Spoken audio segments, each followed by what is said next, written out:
A'udzu billahi minasyaitonir rajim. Bismillahirrahmanirrahim. Alhamdulillahi rabbil alamin.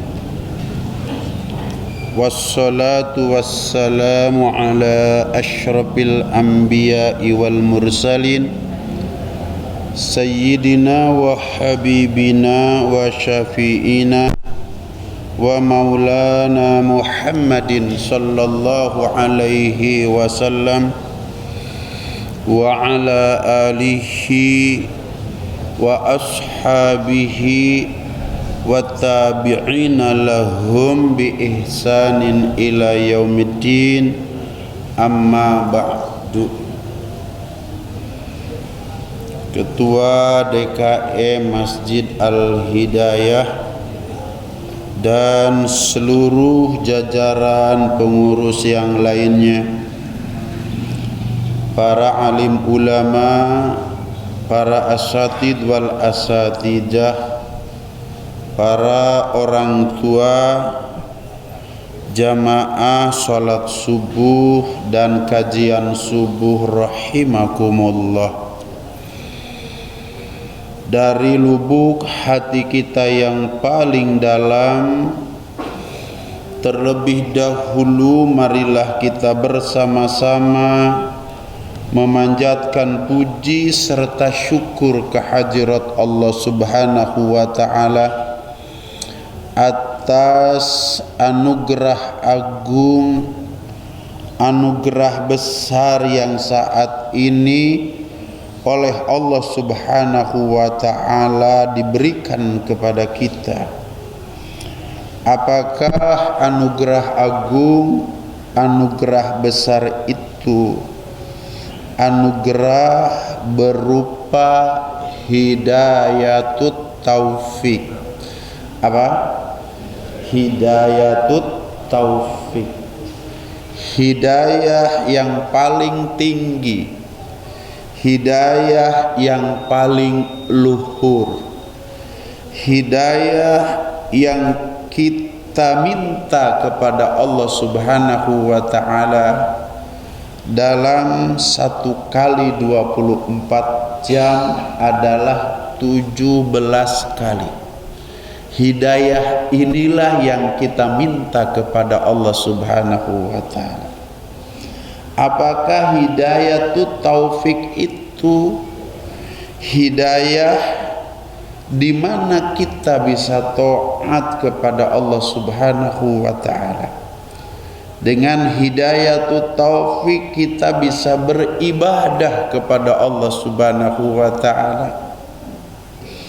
Dengan hidayatut taufik Allah Subhanahu wa ta'ala telah meringankan, telah memudahkan kepada kita sehingga kita dapat melangkahkan kedua belah kaki, melanggangkan kedua belah tangan, menghadapkan jiwa raga kita dari ujung rambut sampai dengan ujung kaki berada di rumahnya Allah Subhanahu wa ta'ala, tempat yang paling baik di sisi Allah, yang paling mulia di sisi Allah, yaitu masjidnya Allah Subhanahu wa ta'ala.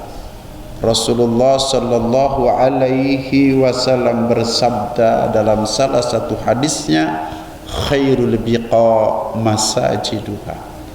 Sebaik-baik tempat adalah setiap masjidnya Allah Subhanahu wa ta'ala. Walaupun masjid kita kiri kanan depan dalam keadaan dibongkar, akan tetapi di sisi Allah ini adalah tempat yang paling mulia. Semoga ini masjid oleh Allah Subhanahu wa ta'ala dimurahkan rizkinya sehingga sesuai dengan rencana para pengurus yayasan, pengurus DKM dan panitia, dalam waktu dekat ini masjid bisa dibangun, masjid yang baik, masjid yang membanggakan kita sebagai jamaahnya. Amin Ya Allah, ya Rabbal Alamin, yakinkan doa kita yang baru saja kita sampaikan kepada Allah Subhanahu wa Ta'ala qabul. Karena ada 3 doa yang tidak akan ditolak oleh Allah Subhanahu wa Ta'ala. Yang pertama doanya orang yang berpuasa. Yang kedua doanya pemimpin yang adil. Dan yang ketiga adalah doanya orang yang dizolimi. Tidak membahas pemimpin yang tidak adil, nanti Abah diborgol, nanti nggak boleh. Jadi kita bahas bahwa doa kita yakini oleh kita diijabah oleh Allah Subhanahu wa Ta'ala. Masjid kita cepat selesai dan menjadi masjid yang menjadi kebanggaan kita jamaah Masjid Jami Al-Hidayah dan kebanggaan umat Islam insya Allah. Allah telah dudukan kita di tempat yang paling dicintai oleh Allah Subhanahu wa Ta'ala. Ahabbul bilad indallahi masajidullah. Tempat yang paling dicintai oleh Allah Subhanahu wa Ta'ala, setiap masjidnya Allah Subhanahu wa Ta'ala. Semoga Allah menularkan kepada kita kemuliaan ini masjid, sehingga pulang dari sini kita menjadi orang-orang yang dimuliakan oleh Allah Subhanahu wa Ta'ala. Semoga juga Allah Subhanahu wa Ta'ala menjadikan kita hamba-hamba yang dicintai oleh Allah Subhanahu wa Ta'ala, karena kita duduk di tempat yang dicintai oleh Allah Subhanahu wa Ta'ala. Kemudian kita bersyukur kepada Allah Subhanahu wa Ta'ala setelah Allah dudukkan kita di tempat yang paling mulia, di tempat yang paling dicintai oleh Allah Subhanahu wa Ta'ala. Kita melaksanakan sholat subuh dengan berjamaah. Sholat di waktu yang terbaik dari 5 waktu yang ditentukan oleh Allah Subhanahu wa Ta'ala. Allah Subhanahu wa Ta'ala berfirman dalam Al-Quran, Innas salata kanat 'alal mu'minina kitaban mawquta. Sesungguhnya salat itu ditetapkan bagi orang-orang yang beriman adalah berwaktu-waktu, Zuhur, Asar, Maghrib, Isya, dan yang kelima adalah subuh. Pasti kalau waktu yang ditetapkan oleh Allah Subhanahu wa Ta'ala itu adalah waktu baik, di mana Allah Subhanahu wa Ta'ala menetapkan waktu untuk hambanya. Apabila kalian ingin berjumpa dengan aku, maka kata Allah, jumpailah aku di waktu zuhur, jumpailah aku di waktu asar, jumpailah aku di waktu maghrib, dan jumpailah aku di waktu isya, jumpailah aku di waktu subuh.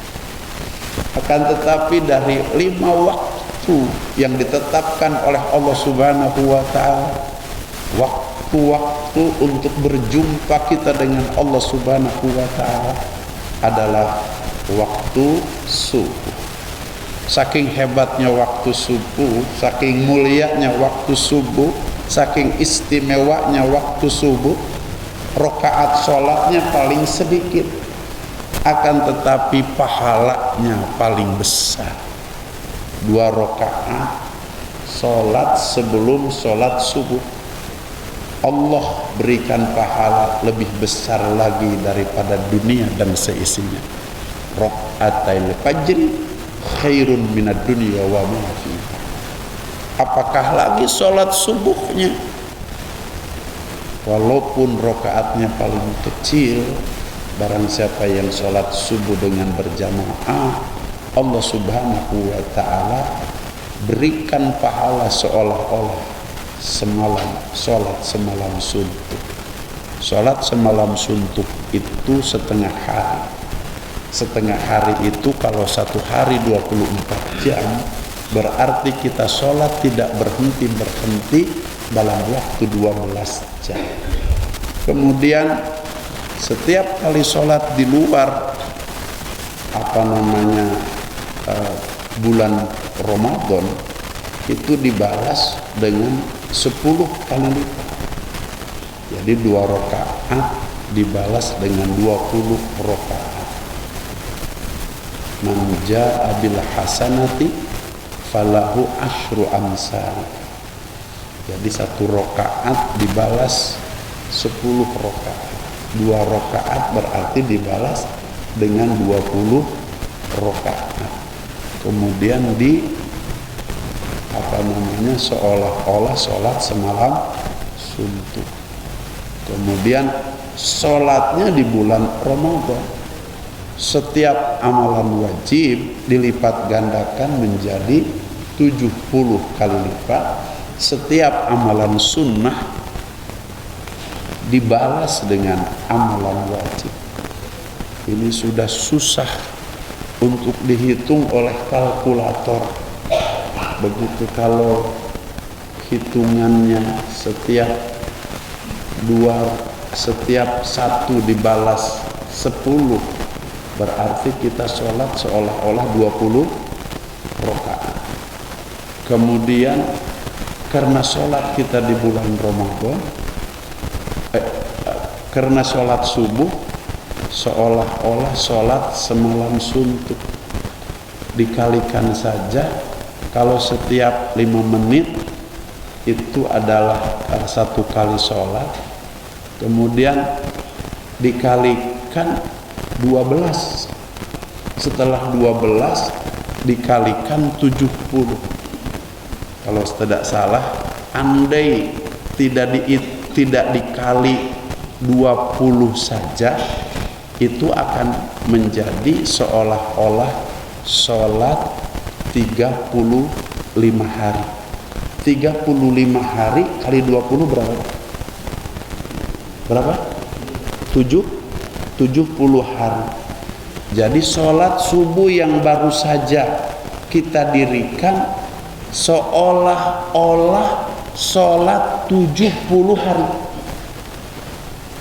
Kira-kira ada enggak yang kuat sholat 70 hari enggak makan, enggak minum, enggak buang air kecil, enggak buang air besar, 70 hari, 70 malam tidak berhenti-henti sholat. Itulah pahala sholat subuh yang baru saja kita lakukan. Subhanallah. Alhamdulillah. Beruntung kita mendapatkan hidayatut taufik, sehingga kita dapat melaksanakan ketaatan ibadah kita kepada Allah, taqarrub kita kepada Allah, sehingga kita dapat mendirikan sholat subuh dengan berjamaah, berzikir dan berdoa kepada Allah Subhanahu wa ta'ala. Bapak Ibu sekalian yang dirahmati oleh Allah Subhanahu wa ta'ala, di bulan Ramadan itu ada doa khusus. Doa 10 hari pertama, 10 hari kedua yang diperbanyak oleh Rasulullah SAW. Asyhadu alla ilaha illallah, astaghfirullah, as'aluka ridhaka wal jannah, wa a'udzu bika min sakhatika wan nar. Akan tetapi ketika masuk ke hari 10 hari terakhir, maka yang diperbanyak doanya oleh Allah Subhanahu wa ta'ala, Allahumma innaka afuwun tuhibbul afwa fa'fu anni. Ada yang Allahumma innaka afuwun karim tuhibbul afwa fa'fu anni ya karim. Silakan. Itu di 10 hari terakhir. Kenapa di 10 hari terakhir doanya yang diperbanyak oleh Allah Subhanahu oleh Rasulullah SAW, Allahumma innaka afuwun karim tuhibbul afwa fa'fu anni ya karim? Karena bapak-bapak, ibu-ibu sekalian, sejarahnya bahwa ketika malam Lailatul Qadar, malaikat Jibril diperintahkan oleh Allah Subhanahu wa ta'ala untuk mengibarkan bendera warna hijau, ditancapkan di atas Ka'bah. Kemudian bendera hijau itu berkibar tanda bahwa malam itu Lailatul Qadar turun. Kemudian malaikat Jibril memiliki 600 sayap. 300 sayap sebelah kanan, 300 sayap sebelah kiri. Ada 2 sayap yang tidak pernah dibuka, kecuali dibukanya hanya pada malam Lailatul Qadar. Abah ingin sampaikan karena kita sedang ngaji tauhid, ketika disampaikan bahwa malaikat memiliki sayap, jangan pernah terbayang dalam pikiran kita sayap malaikat Jibril seperti sayapnya burung. Jangan. Ini salah. Karena jangankan sayap malaikat Jibril seperti sayapnya burung. Sayap burung dengan sayap ayam saja berbeda. Sayap ayam dengan sayap bebek berbeda. Apalagi sayap burung dengan sayap malaikat Jibril alaihissalam. Kalau demikian seperti apa sayap malaikat Jibril alaihissalam itu? Sayap malaikat Jibril alaihissalam seperti keagungan Allah, di mana Allah memberikan sayap kepada malaikat Jibril, sayyidul malaikah, rajanya malaikat. Kira-kira seperti apa sayap yang Allah berikan kepada malaikat Jibril itu?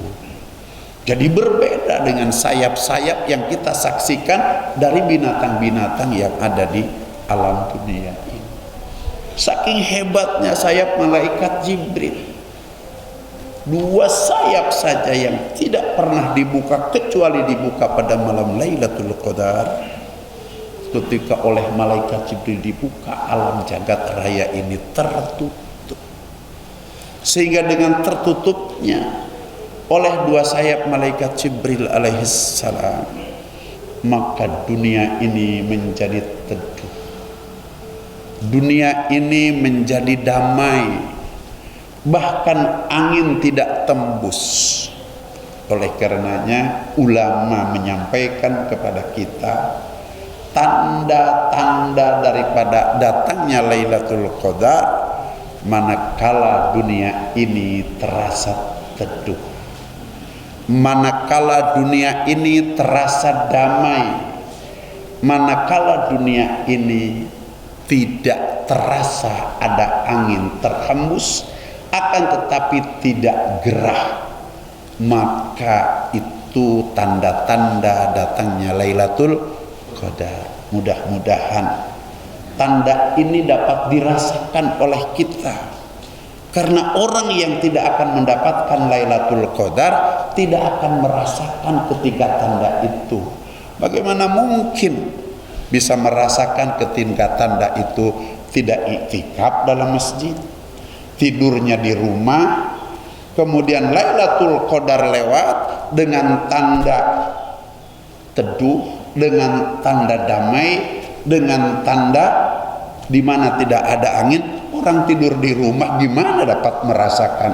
Oleh karenanya mudah-mudahan ini masih dalam keadaan terbuka, sehingga kita dapat merasakan keteduhan, merasakan kedamaian, merasakan tidak ada hembusan angin, akan tetapi tidak terasa gerah pada malam hari itu. Semoga Allah berikan kepada kita di tahun ini Lailatul Qadar yang tidak turun di bulan-bulan yang lain, kecuali hanya turun di bulan Ramadan, itu pun di waktu yang ditentukan oleh Allah Subhanahu wa taala di Ashrul Awakhir, yaitu hari malam 10 terakhir di bulan Ramadan.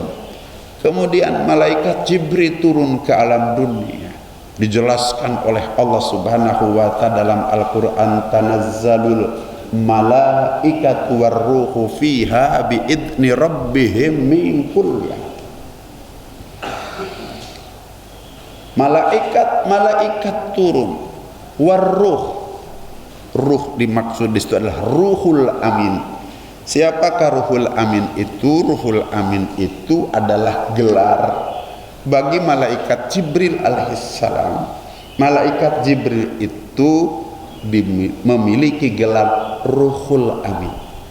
Oleh karenanya ulama mufassirin mengartikan tanazzalul malaikatu warruh, turun malaikat dan malaikat Jibril alaihissalam, warruh yang memiliki titel Ruhul Amin.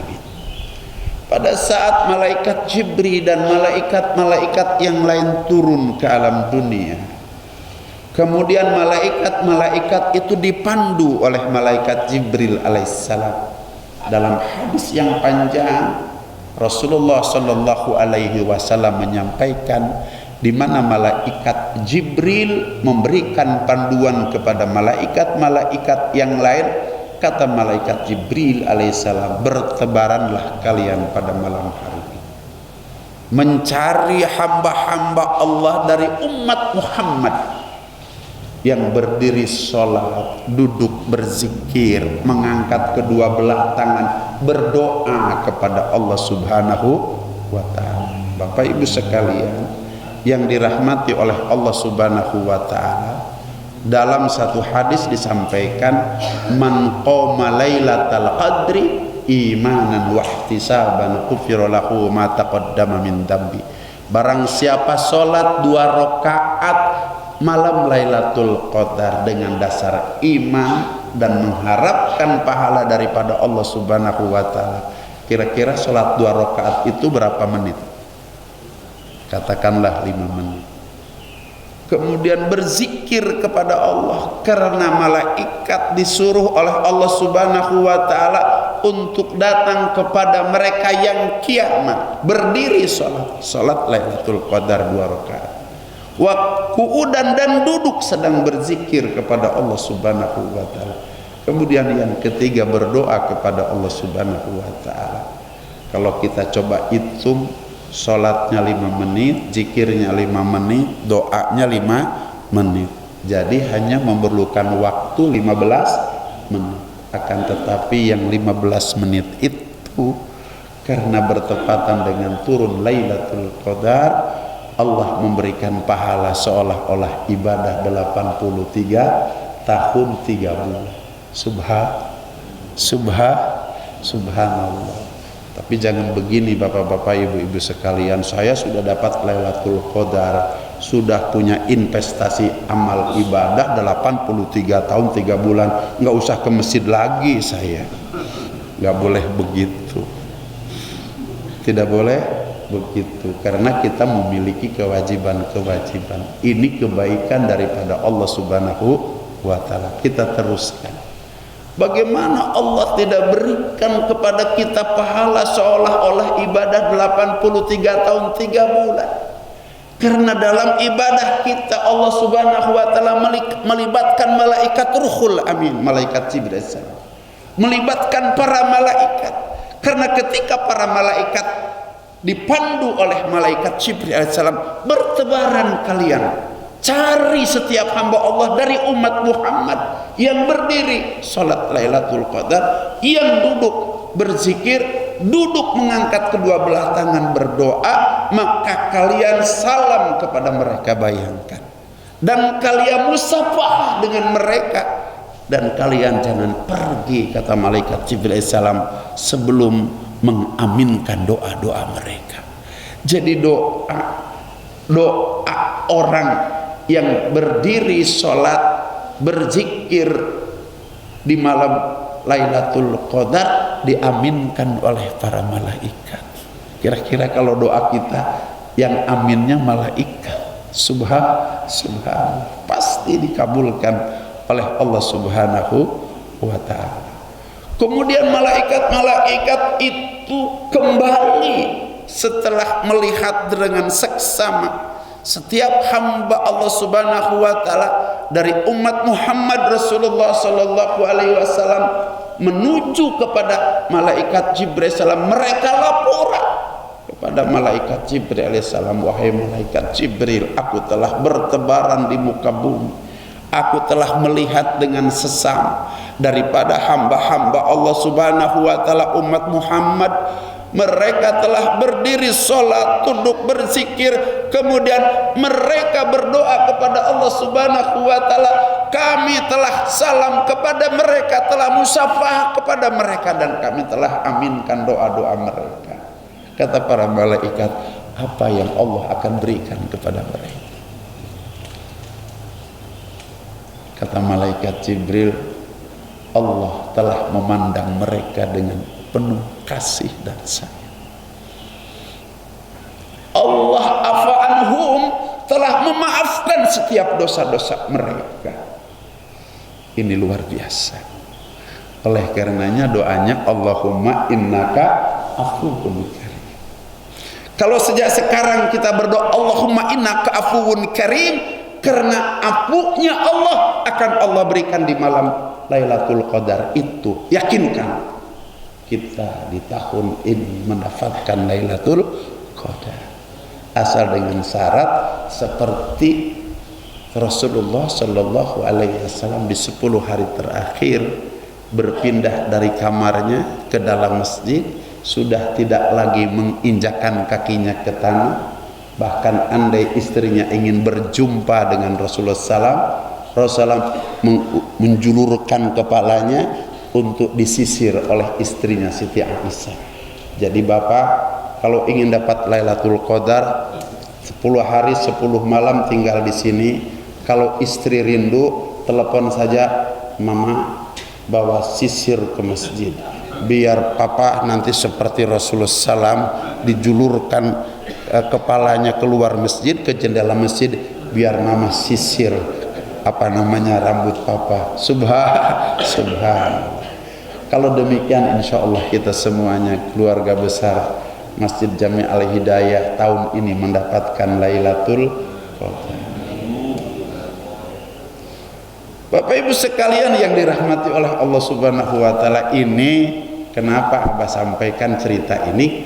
Karena berkaitan dengan doa Allahumma innaka afuwun karim. Karena ternyata ada pernyataan malaikat Jibril, Allah telah memandang mereka dengan kasih dan sayangnya kepada mereka yang bangun pada malam Lailatul Qadar. Wa afa anhum, dan Allah telah memaafkan setiap doa mereka. Makanya doanya Allahumma innaka afuwun karim tuhibbul afwa fa'fu anni ya karim. Bapak Ibu sekalian yang dirahmati oleh Allah Subhanahu wa Ta'ala, ini cerita tentang Lailatul Qadar agar kita tertarik untuk mendapatkan Lailatul Qadar, karena kita tidak pernah tahu usia kita. Apalagi bapak yang di depan ini sudah putih kayak Abah, begitu sampai atau enggak usia kita pada bulan Ramadan yang akan datang. Kalau tidak menjadikan Ramadan ini Ramadan yang paling istimewa, Ramadan yang paling baik, Ramadan yang paling indah dibanding dengan Ramadan yang telah lalu, kapan lagi? Kecuali ini Ramadan yang dianggap kita melakukan ibadah taat taqarrub kepada Allah yang istimewa, yang terbaik. Semoga Allah catat keinginan kita semacam itu, dan Allah memberikan Ramadan tahun ini terindah, terbaik bagi kita sekalian. Hadirin kaum muslimin wal hadirat kaum muslimat rahimakumullah, kita bersyukur kepada Allah Subhanahu wa Ta'ala. Allah memberikan kekuatan, kesabaran kepada kita untuk melaksanakan satu tugas dan kewajiban lagi bagi seorang muslim, bagi seorang muslimat, yaitu thalabul ilmi. Kajian kita pada subuh kali ini masih meneruskan kajian kita di bulan-bulan yang lalu, yaitu kajian tauhid. Kajian yang paling pertama diwajibkan oleh Allah Subhanahu wa Ta'ala harus kita kaji. Syekh Ibnu Ruslan dalam kitabnya menyampaikan, awwalu wajibin alal insani ma'rifatul ilahi biistiqoni. Yang pertama diwajibkan kepada kita selaku umat manusia yaitu makrifat kepada Allah Subhanahu wa ta'ala. Bukan sholat, bukan zakat, bukan puasa, bukan ibadah haji, bukan umrah. Akan tetapi yang pertama diwajibkan oleh Allah Subhanahu wa ta'ala iman, yakin, makrifat kepada Allah Subhanahu wa ta'ala. Karena sholat, zakat, puasa, ibadah haji, umroh, dan ibadah-ibadah lainnya ditolak oleh Allah Subhanahu wa ta'ala apabila kita tidak beriman kepada Allah Subhanahu wa ta'ala. Coba kita lihat perintah-perintah Allah selalu diawali dengan panggilan kepada orang-orang yang beriman. Ya ayyuhalladzina amanu aqimus sholat. Ya ayyuhalladzina amanu kutiba alaikumus siyamu kama kutiba alal ladzina min qablikum la'allakum tattaqun. Semua diawali dengan panggilan beriman terlebih dahulu. Artinya apa? Salat tidak ada artinya, puasa tidak ada artinya, zakat, infak, sedekah tidak ada artinya, haji, umroh tidak ada artinya kalau kita belum beriman kepada Allah Subhanahu wa ta'ala. Bapak Ibu sekalian yang dirahmati oleh Allah Subhanahu wa ta'ala, untuk bisa beriman kepada Allah Subhanahu wa ta'ala adalah harus belajar belajar akidah, belajar tauhid, belajar makrifat kepada Allah Subhanahu wa ta'ala. Alhamdulillahirabbil alamin. Di Masjid Jami Al Hidayah setiap 1 bulan sekali belajar tentang iman, tentang akidah, tentang tauhid, tentang makrifat kepada Allah Subhanahu wa ta'ala. Sebulan sekali. Yang setiap hari aja kita sering lupa, bagaimana dengan belajar sebulan sekali. Tapi Allah baik Bapak Ibu sekalian kepada kita. Allah tidak melihat hasil, tapi Allah melihat kesungguhan. Seperti apa kesungguhan jamaah Masjid Jami Al Hidayah dalam rangka menghadirkan tauhid, akidah dan makrifat ke dalam diri kita. Di dalam hatinya, kapan ya subuh keempat Abah Raud datang lagi ke sini mengajar tauhid, mengajar akidah, mengajar yakin, mengajar makrifat. Begitu enggak Bapak-bapak? Begitu enggak kira-kira? Nah, kalau begitu yakinkan bahwa kita walaupun belum selesai belajar iman, yakin, makrifat kepada Allah, bahkan yang sudah dipelajari karena 1 bulan sudah lupa lagi. Justru karena sudah lupa lagi itu, kapan lagi kita belajar tauhid, belajar makrifat, belajar yakin, belajar akidah? Begitu kecuali di setiap subuh Ahad yang keempat. Kalau ada semacam itu, insya Allah, walaupun kita belajar 1 bulan 1 kali, karena itulah yang diatur oleh ketua DKM. Kalaupun dosa nanti bukan bapak-bapak yang dosa, adalah ketua DKM nanti. Kenapa Abah hanya dikasih 1 bulan sekali saja? Begitu. Tapi mudah-mudahan dengan semangat jamaah, dengan ingin belajar akidah, belajar tauhid, sehingga walaupun kita belum selesai, belum tamat belajar tauhid, ketika kita meninggal dunia dalam keadaan semangat, Allah akan kumpulkan dengan mereka-mereka yang sudah sempurna imannya, sempurna akidahnya, sempurna makrifatnya. Inilah kemurahan Allah, kebaikan Allah Subhanahu wa ta'ala. 14,5 abad yang silam, Rasulullah Shallallahu Alaihi Wasallam bersabda dalam salah satu hadisnya, "Satabtariqu ummati bisalasi wa sab'ina firqah illa wahidan kulluhum finnar illa wahidan al jamaah. Perhatikan baik-baik. Akan bercerai-berai, berfirqoh-firqoh umatku, kata Nabi kita Muhammad SAW, sehingga menjadi 73 firqoh, 73 golongan. Kulluhum finnar, semuanya masuk api neraka. Illa wahidan, kecuali satu saja dari 73 golongan itu, al jamaah, yaitu adalah akidah mereka yang berakidah ahlu sunnah wal jamaah. Yang Abah ajarkan ini akidah ahlu sunnah wal jamaah, yang dikecualikan oleh Rasulullah SAW, kulluhum finnar, kecuali satu.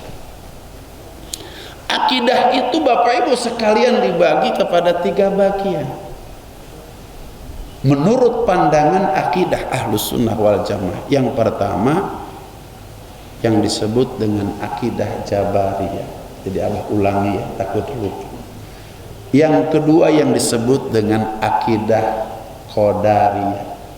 Dan yang ketiga yang disebut dengan akidah ahlu sunnah wal jamaah. Siapa mereka yang berakidah jabariyah itu? Mereka yang berakidah jabariyah yang hanya iman yakin kepada hakikat, memutuskan kepada syariat. Dia meyakini bahwa segala sesuatu itu sudah diatur oleh Allah, diskenario oleh Allah Subhanahu wa Ta'ala. Apakah manusia masuk ke dalam surga atau masuk ke dalam api neraka, itu sudah ada dalam ketetapan Allah Subhanahu wa Ta'ala.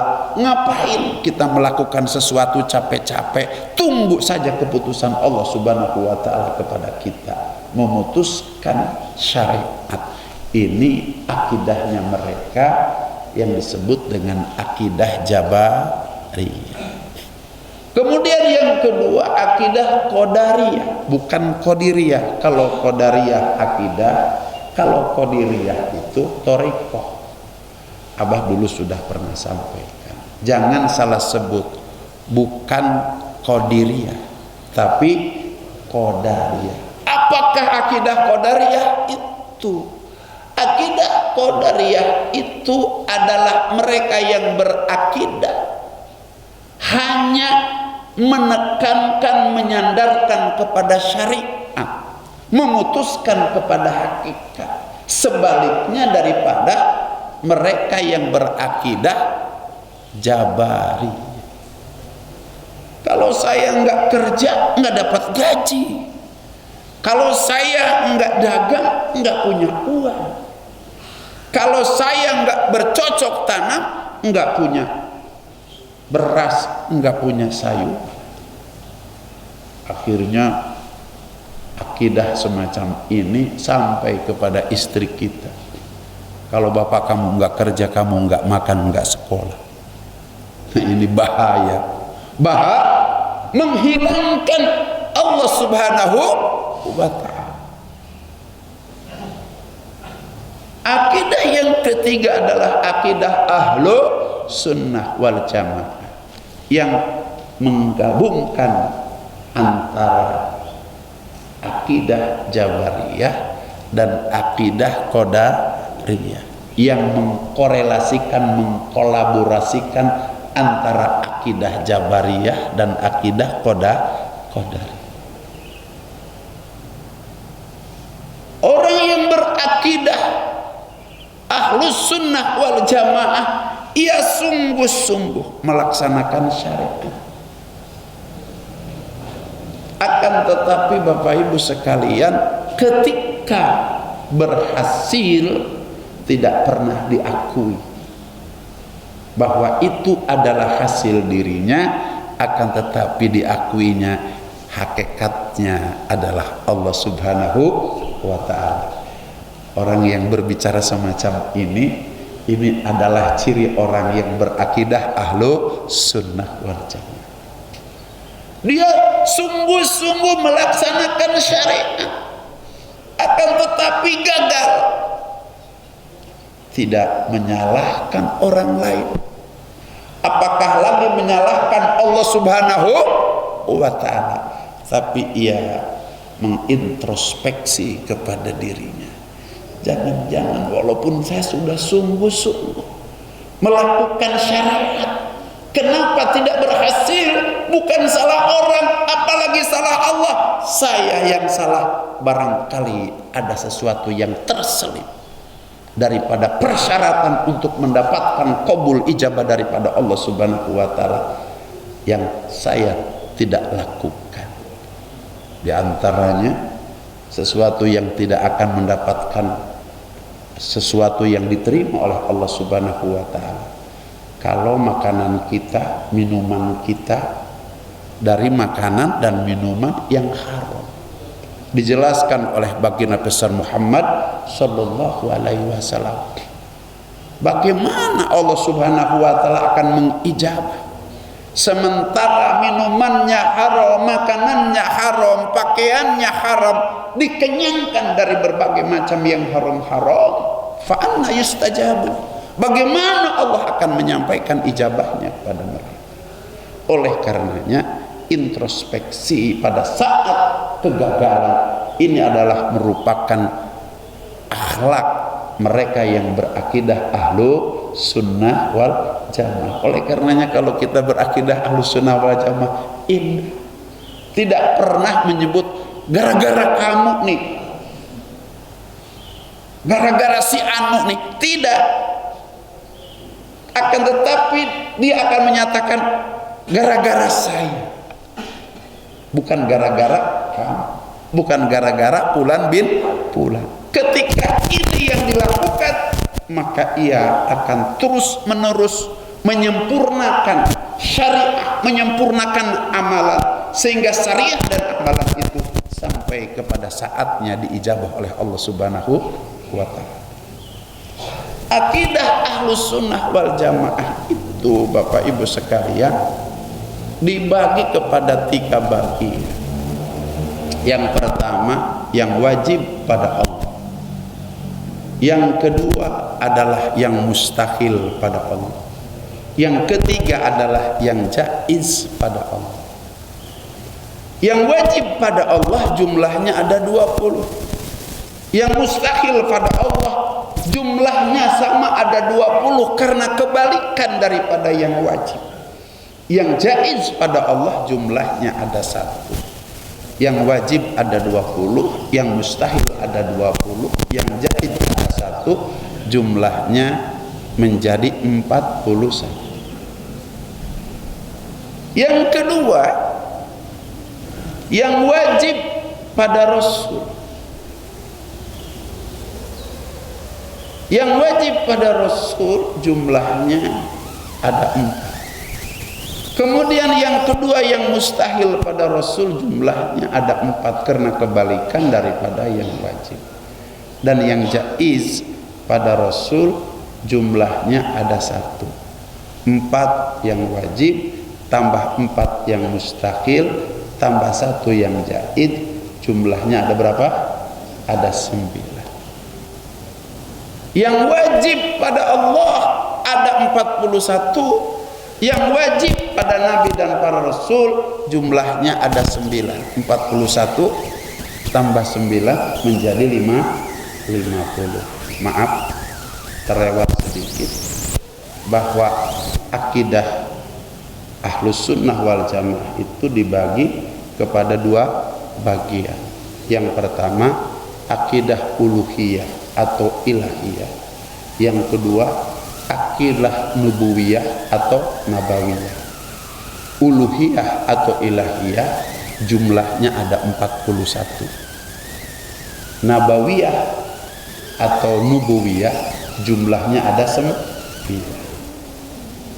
41 tambah 9 jumlahnya menjadi 50. Ulama tauhid mengartikan dengan aqidatul khamsin, akidah 50. Tentu kita bertanya, apa akidah 50 itu? Akidah 50 adalah akidah. Perhatikan, manakala kita pelajari dan kita yakini, maka kita akan mendapatkan kesempurnaan iman kepada Allah, kesempurnaan iman kepada para nabi dan para rasul. Kalau bunyi masih ada berapa? 15 menit. Ya mudah-mudahan sampai. Tapi kalau nggak sampai nggak apa-apa. Asal Bapak kapan nih Abah datang lagi ke sini? Tiap hari ngomong begitu, seolah-olah kita sedang belajar akidah begitu. Karena ada kesungguhan. Bapak Ibu sekalian yang dirahmati oleh Allah Subhanahu wa Ta'ala, disebutnya aqidatul khamsin.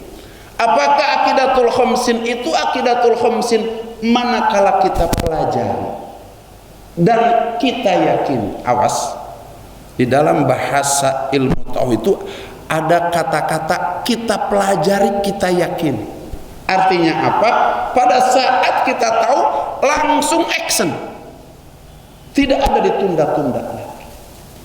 Ini bedanya pelajaran akidah dengan pelajaran fikih, misalnya dengan pelajaran-pelajaran yang kalau kita belajar fikih bab toharah, kita sudah tahu cara berwudu dengan baik. Apabila kita sudah tahu cara berwudu dengan baik, tidak selamanya harus berwudu, karena berwudu itu adalah bagian daripada syarat sahnya sholat. Pada saat mau sholat saja kita berwudu. Yang kedua, apabila kita sudah belajar sholat,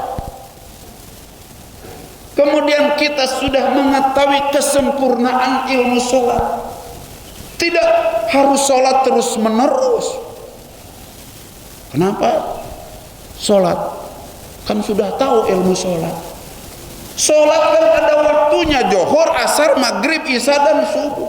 Karena tahu ilmu sholat, pagi-pagi sholat Johor. Tidak begitu ilmu yang baik.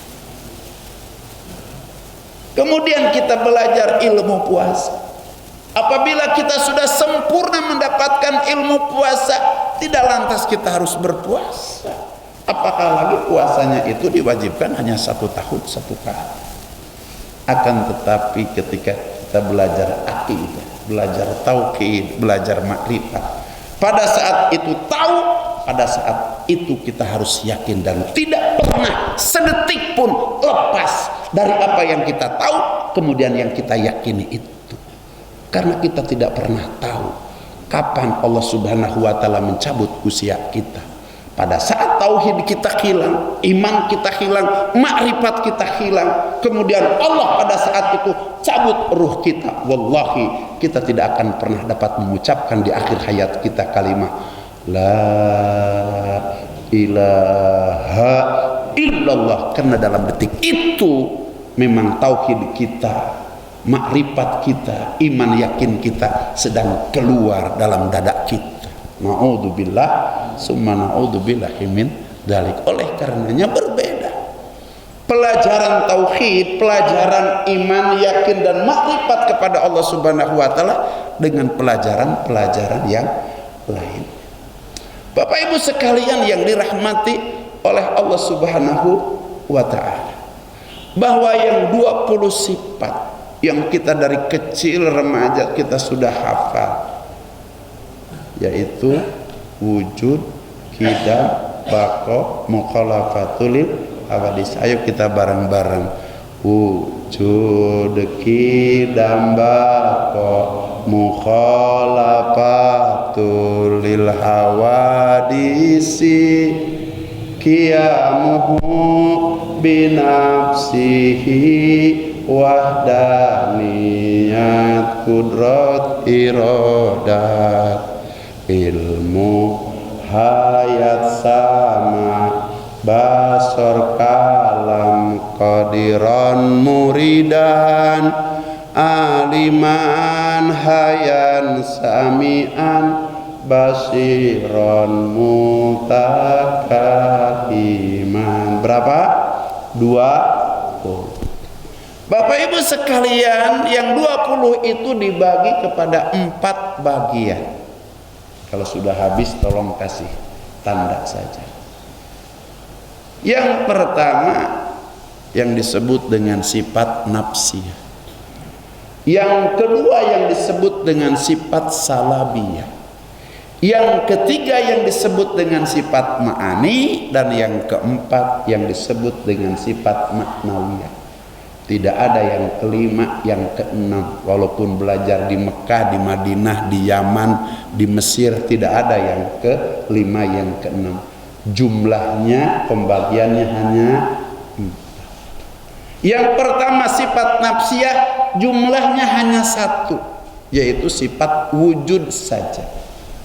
Kemudian sifat salabiyah, jumlahnya ada 5. Hidam, bako, mukhalafatul hawadisi, qiyamuhu binafsihi wahdaniyah. Kemudian sifat ma'ani, jumlahnya ada 7. Kudrat, irodat, ilmu, hayat, sama, basor, kalam. Sifat maknawiyah jumlahnya sama, ada 7 dengan sifat maknawiyah. Qadiron, aliman, hayan, sami'an, basiron, mutakalim. Jumlahnya ada 7. 1 sifat nafsiyah, 5 sifat salabiyah, 7 sifat ma'ani, dan 7 sifat maknawiyah. Jumlahnya adalah 21. Yang pertama adalah sifat nafsiyah. Jumlah sifat nafsiyah adalah 1, yaitu wujud. Di dalam kitabnya wayajibu alal mukallafi ayat takidah wa ayat riba bi annallaha wujudu. Wajib kepada mukallaf. Siapa mukallaf? Beragama Islam. Alhamdulillah. Kemudian yang kedua, berakal. Kemudian yang ketiga adalah balik. Perempuan di usia 9 tahun, laki-laki di usia 15 tahun. Bapak-bapak sudah sampai 15 tahun? Sudah? Sudah lewat. Kemudian yang keempat adalah tidak terkena dengan penyakit tunarungu dan tunawicara. Kalau ada orang yang tunarungu, tunawicara, gak usah belajar tauhid, karena itu tidak tergolong mukallaf.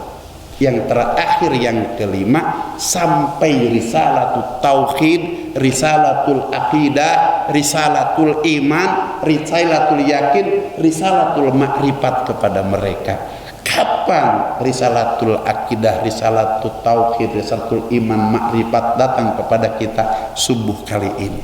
Ini Abah sedang menyampaikan risalatul aqidah, risalatul iman, risalatul yakin, risalatul makrifat kita kepada Allah Subhanahu wa ta'ala. Artinya kita yang duduk di dalam majelis ini sudah tergolong mukallaf. Ayat takidah, mengiktiqodkan, wa ayat riba, memakrifatkan kepada Allah Subhanahu wa ta'ala. Kata-kata wajib di dalam ilmu tauhid berbeda dengan kata wajib di dalam ilmu fikih.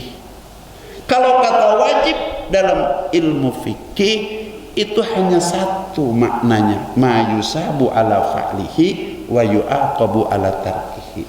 Perkara yang diberikan pahala ketika dikerjakannya dan diberikan dosa dan siksa ketika ditinggalkan. Tapi di dalam ilmu tauhid ketika disebut wayajibu, maknanya ada 2. Perhatikan baik-baik dalam waktu yang sangat sedikit ini, dan kita semuanya adalah orang-orang yang berakal, yang menjadi syarat untuk belajar ilmu tauhid itu adalah berakal.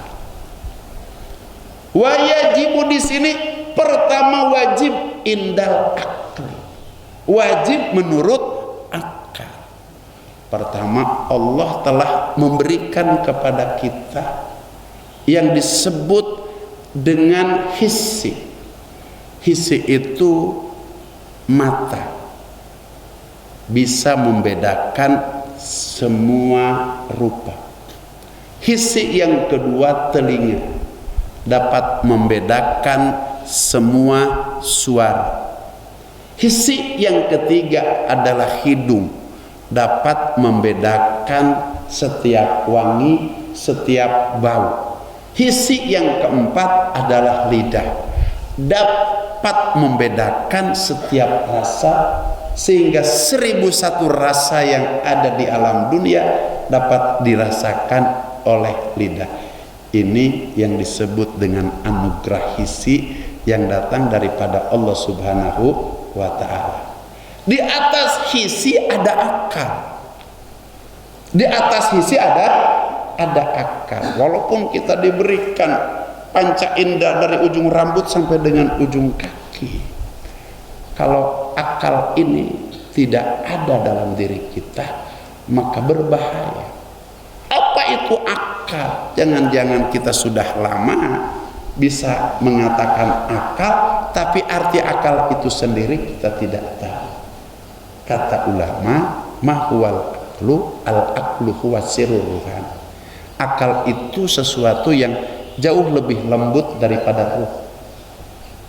Mahaluhu fil qalbi wa nuruhu fi dimagi, tempatnya dalam hati, cahayanya terpancar dalam otak. Itu adalah ruh, yang lebih lembut daripada ruh. Berarti akal itu lebih lembut daripada ruh. Itu sudah lembut. Orang Amerika ingin tahu ruh. Orang yang mau meninggal dimasukkan ke dalam tabung kaca, kemudian ruh keluar, tabung hancur. Kata mereka, barangkali ini tabungnya kurang tebal, dibuat tabung yang lebih tebal. Orang yang mau meninggal dimasukkan ke dalam tabung tersebut. Tabungnya tidak pecah, tapi kamera tidak mampu menangkap kemana itu larinya ruh. Akal jauh lebih lembut, lebih halus daripada ruh. Bapak Ibu sekalian yang dirahmati oleh Allah Subhanahu wa ta'ala, kalau ada orang yang enggak punya ruh, walaupun orang itu dicintai oleh kita, kira-kira Bapak ada nggak yang diidolakan oleh Bapak? Ada siapa? Abah Raud lah begitu. Kalau yang diidolakan Abah Raud itu bagus begitu, karena barang siapa memuliakan ulama berarti memuliakan aku, kata Rasul. Siapa yang memuliakan aku berarti dia memuliakan Allah. Siapa memuliakan Allah, ma'wahul jannah, tempatnya di surga. Sebaliknya mafhum mukhalafah hadis ini, yang menghina ulama menghina aku, menghina aku menghina Allah. Kalau menghina Allah, tempatnya dalam azab api neraka. Bapak idola sama apa? Bapak idola sama apa? Hah? Idola? Cius. Mi apa? Subhanallah. Bapak Ibu sekalian yang dirahmati oleh Allah, tapi tiba-tiba Abah datang ke sini, ruhnya dicabut oleh Allah Subhanahu wa ta'ala. Kira-kira seperti apa? Yang tadinya mau ngaji, kata Bapak, pulangin ke rumahnya. Udah dipulangin ke rumahnya juga, pasti di rumahnya nggak dilamain, dimandikan, dibungkus, dikubur. Nggak boleh lama-lama. Ada yang lebih berharga daripada ruh. Begitu. Abah ruhnya ada datang ke sini, tapi pas datang ke sini akal Abah dicabut oleh Allah Subhanahu wa ta'ala.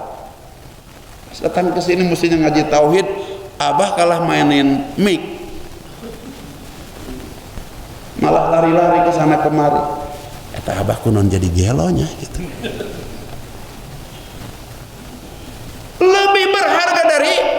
Ruh adalah akal. Cuma kadang-kadang kita lupa.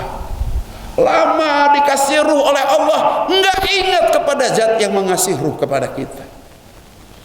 Lama kita dikasih akal oleh Allah Subhanahu wa Ta'ala, lupa kepada zat yang memberikan akal kepada kita. Akal itu luar biasa. Di depan ada motor, ada sepeda. Kenapa bannya dua tapi bisa jalan, bisa lari? Jawabannya dalam benda itu ada sentuhan akal. Kenapa ada pesawat terbang? Padahal semuanya benda jatuh. Besi benda jatuh, baja benda jatuh, tapi harus terbang. Kenapa? Jawabannya dalam benda-benda itu ada sentuhan akal. Kemudian kita lari ke laut. Di laut itu ada kapal. Kapal-kapal itu benda tenggelam. Besinya benda tenggelam, kalengnya benda tenggelam. Bahkan kalau manusianya yang naik kapal itu yang tidak bisa renang, lempar tenggelam nggak kira-kira? Tapi kenapa itu bisa mengantarkan barang orang dari satu pulau ke pulau lain? Karena dalam benda-benda itu ada akal. Jangan jauh-jauh. Kenapa di Sadengmupan ayah kolecer? Tahu kolecer? Ada kolecer yang dibuat dari bambu, kemudian pakai surumbung, kemudian pakai ingen, kemudian pakai buntut. Pas buntutnya ada angin, dia menghadap ke sini. Kenapa ada kolecer? Jawabannya karena dalam kolecer itu ada sentuhan akal. Orang yang tidak punya akal jangan dikasih besi, jangan dikasih kaleng, jangan dikasih baja. Bere etawe pe coet sambal tahu? Bere ulekanana, bere cabena, kasih apa namanya? Garam, kasih sambal, kasih apa? Kasih terasi. Kata kita, Pak, coba bikin sambal. Kira-kira bisa nggak bikin sambal? Paling kumanana eta ulekanana dikeke neng. Itu tanda orang yang dicabut akalnya oleh Allah Subhanahu wa Ta'ala. Oleh karenanya Bapak Ibu sekalian, akal itu lebih berhak daripada hissi. Akal itu berharga daripada ruh. Akal itu adalah sesuatu yang oleh Allah Subhanahu wa Ta'ala dianugerahkan kepada kita. Kata Allah Subhanahu wa Ta'ala, silahkan akal kalian mau digunakan untuk menciptakan sepeda, motor, mobil, menciptakan kereta, menciptakan pesawat terbang, menciptakan kapal laut. Tapi kata Allah, kalian harus tahu, aku menciptakan akal kepada kalian agar kalian dapat berjumpa dengan aku. Makanya syahadat kita asyhadu alla ilaha illallah, aku bersaksi bahwa tidak ada Tuhan kecuali Allah. Kapan bersaksi? Kapan? Kalau Abah mengatakan pernah bersaksi kepada bapak nikah lagi, Abah harus lihat bapak. Betul. Kalau Abah tidak menyaksikan dan melihat bapak nikah, Abah disebut bohong. Kapan menyaksikan nikah lagi bapak? Kapan? Gitu. Tapi kita sekarang bersyahadat, kapan kita berjumpa dengan Allah? Kapan?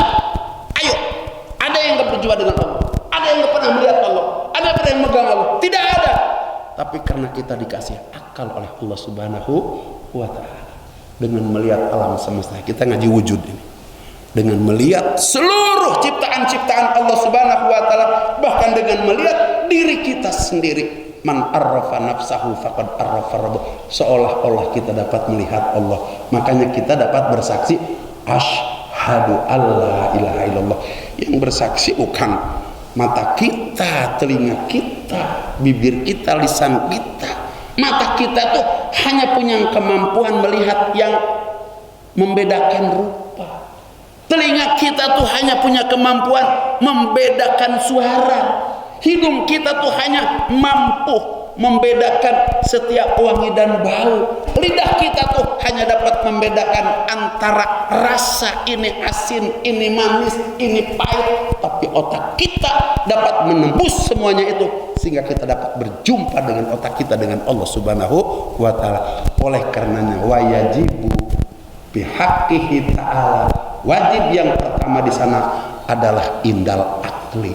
Abah ingin bercerita sesungguhnya bagaimana Bilal ketika Rasul dakwah kepada Bilal, karena setiap umat manusia sama diberikan akal, diperankan akal Bilal oleh Rasulullah. Ketika Bilal bertanya, wahai Muhammad, siapakah yang ahad itu? Yang ahad, kata Nabi Muhammad SAW, yang menciptakan 7 lapis langit, ditunjuk, yang menciptakan hamparan 7 lapis bumi, yang menciptakan apa yang ada antara 7 lapis langit dan 7 lapis bumi. Langsung ditegaskan lagi oleh Rasul, yang menciptakan aku dan yang menciptakan kamu, itulah dia yang ini. Rasul sedang memerankan akal yang Allah berikan kepada seorang hamba sekalipun yang bernama Bilal bin Rabah al-Habsyi, sehingga pada saat itu akal Bilal langsung mencerna.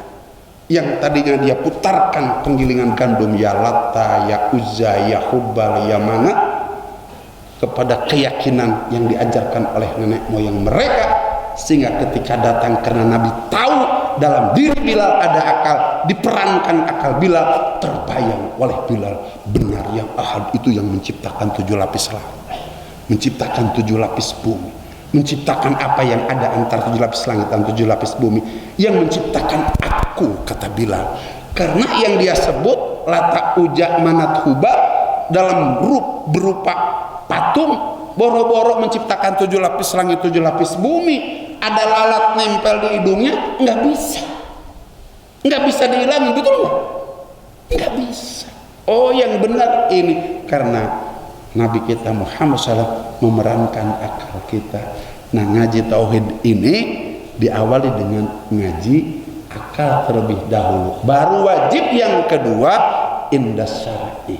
Karena waktu yang membatasi kita, mudah-mudahan walaupun ini sesungguhnya ulangan begitu, akan tetapi al insanu mahalul khoto'i wan nisyan, manusia itu tempatnya salah dan tempatnya lupa ya, tapi diingatkan lagi. Mudah-mudahan kita semakin kuat iman kita, yakin kita, akidah kita, makrifat kita kepada Allah Subhanahu wa ta'ala. La ilaha, ketika kita melihat langit, kemudian seolah-olah kita melihat Allah, melihat hamparan bumi seolah-olah melihat Allah, melihat apa yang ada dalam 7 lapis langit, 7 lapis bumi seolah-olah melihat Allah, melihat diri kita seolah-olah melihat Allah, karena semuanya itu adalah merupakan wujud, dalilnya akan adanya Allah Subhanahu wa ta'ala.